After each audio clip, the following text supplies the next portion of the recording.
প্রথমবারের মতো কেন্দ্রীয় শহীদ মিনারে জামায়াতের আমির ডক্টর শফিকুর রহমান শ্রদ্ধা জানিয়েছেন ভাষা শহীদদের প্রতি। এ সময় সংসদের বিরোধী দলীয় নেতার সঙ্গে ছিলেন বিরোধী দলীয় চিফ হুইপ নাহিদ ইসলাম সহ ১১ দলের শীর্ষ নেতারা।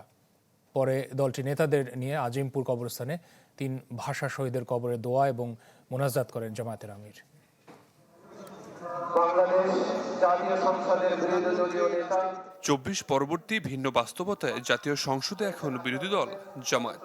২১-এর প্রথম প্রহরে ভাষা শহীদদের প্রতি রাষ্ট্রপতি ও প্রধানমন্ত্রীর শ্রদ্ধা নিবেদনের পর কেন্দ্রীয় শহীদ মিনারে জামায়াত আমির ও বিরোধী দলীয় নেতা ডাক্তার শফিকুর রহমান সঙ্গে ১১ দলীয় জোটের নেতারা।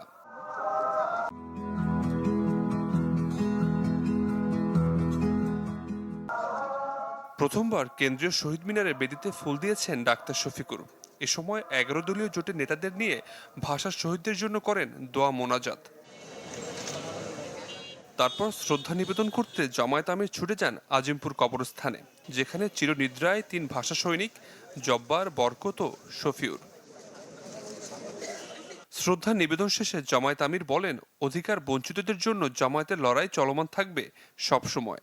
আমাদের এই লড়াই ইনশাল্লাহ অব্যাহত থাকবে আমাদের তরুণ যুবকদের স্বপ্ন পূরণের জন্য। তাদের স্বপ্ন সঙ্গত এবং বাস্তব, সেই স্বপ্ন পূরণের আমরা সঙ্গী হয়ে লড়াই চালিয়ে যাব ইনশাল্লাহ। ২১শে ফেব্রুয়ারি উপলক্ষে দিনভর নানা কর্মসূচি পালন করবে জামায়াত ইসলামী। বীরের কোনো পরাজয় নাই। আবির হোসেন, চ্যানেল 24, ঢাকা।